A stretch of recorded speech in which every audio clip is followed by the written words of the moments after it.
Well, folks, we're finally here. October has rolled around, and that means leagues of people across the globe are beginning to gear up for that very special time of the year. If you thought I meant Christmas, unfortunately I'm not thinking that far ahead.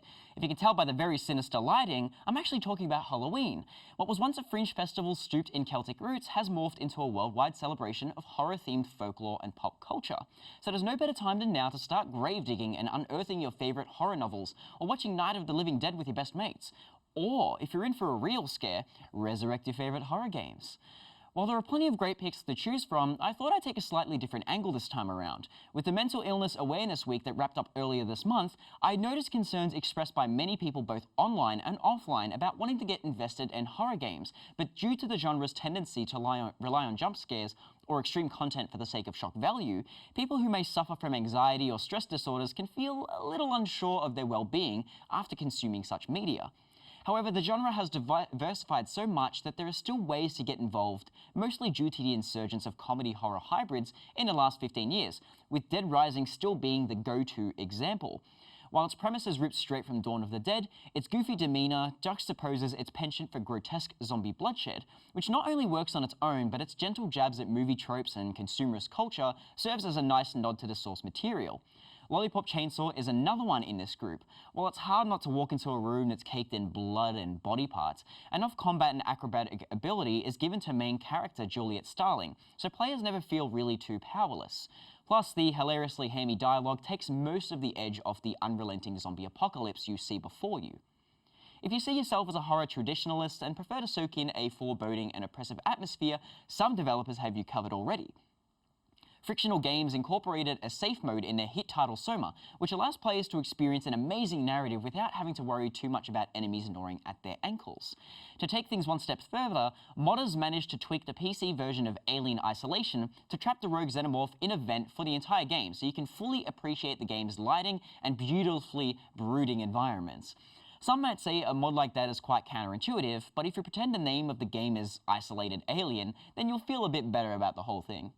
Another great outlet to explore is the advent of asymmetrical multiplayer games. While Evolve kicked the party off to a rocky start, I still contend that Dead by Daylight remains the cream of the crop. The shock of being chased by a crazed player-controlled killer is offset by lobbying up with your best friends, helping them achieve a central objective and provides more than enough superficial frights. If you feel like you've played as a victim for too long, you can switch to a killer at your leisure, and the right amount of balance is applied so that all players are equal parts vulnerable and resourceful without wrecking the hide-and-seek flavoured tension. So you may be asking yourselves, why am I name-dropping all these games?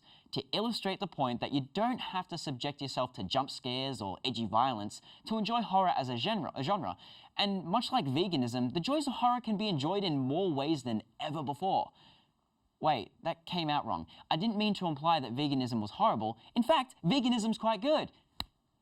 Point being is that whether you're behind a controller or watching the scare cam of your favourite streamer, the horror genre of video games can be embraced and enjoyed no matter who you are.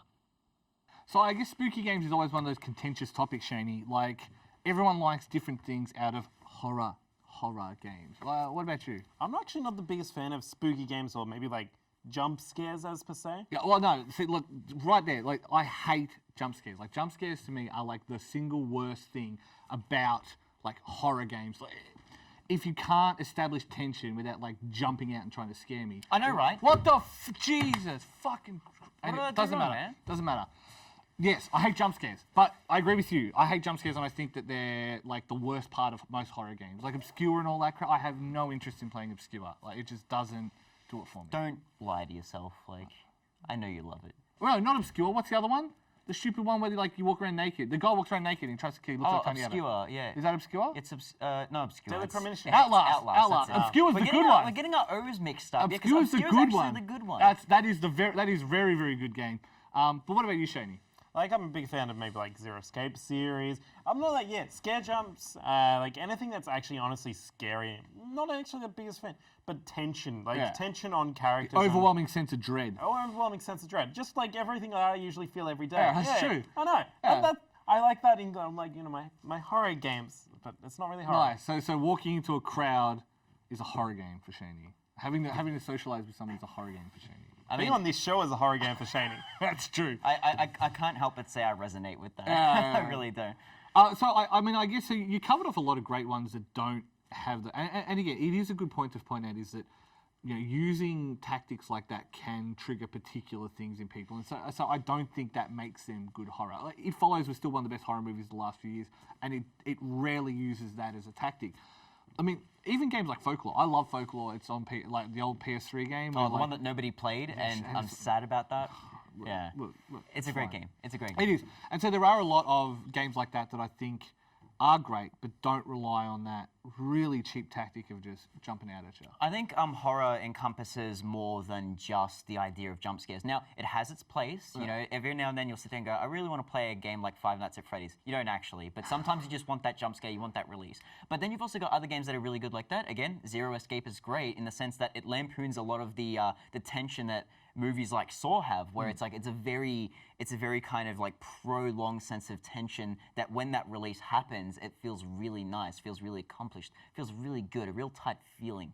It feels fantastic. That's a different kind of horror. That's there's also other games as well which does like the kind of torture porn angle really well, but in the sense that you utilize stuff like audio. So Corpse Party is a fantastic example in the sense that it was an old PC Engine game that got remade on the PSP, and all the characters are just tiny little sprites that you'd expect. Hasn't it from come a out little on PC. Switch now, or it's coming out on Switch? Yeah, there's like Vita re-releases. What a world! Yeah, what a world! And it utilizes stuff like audio, like the sounds of like bones like breaking and teeth being like ripped out of people's gums, and like it shows absolutely none of it, but you hear a hell of a lot of it. And games exploring that kind of idea rather than just showing jump scares is great. It's creative and it's awesome. And I think that's probably one of the most underlooked elements of a lot of these games is like, yeah, you can throw like a lot of visual aspects and stuff like that, but it is about that sound. Like it's built on how creepy the sound can be. Oh, well, that's even like all like soundtracks. Yeah. Like, you look at like even your Silent Hill and stuff like that. A lot of those games, the first thing you're really hearing is that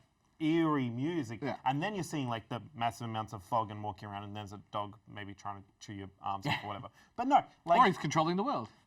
Or he's controlling it up, but that's a different ending. Spoilers. Silent Hill's got some really good ideas, and a lot of RPG Maker horror games like Ib and Mad Father and Dreaming Mary is that it works within its limitations. Silent Hill, for example, managed to limit a lot of its really poor draw distance by incorporating fog into its aesthetic, which is awesome.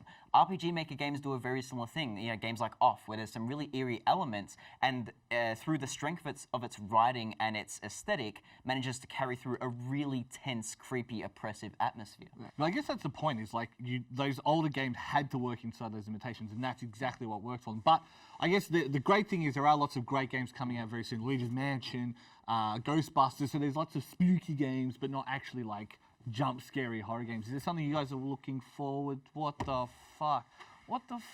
Like, we talk about spooky games for one thing, and suddenly people are disappearing. What the fuck?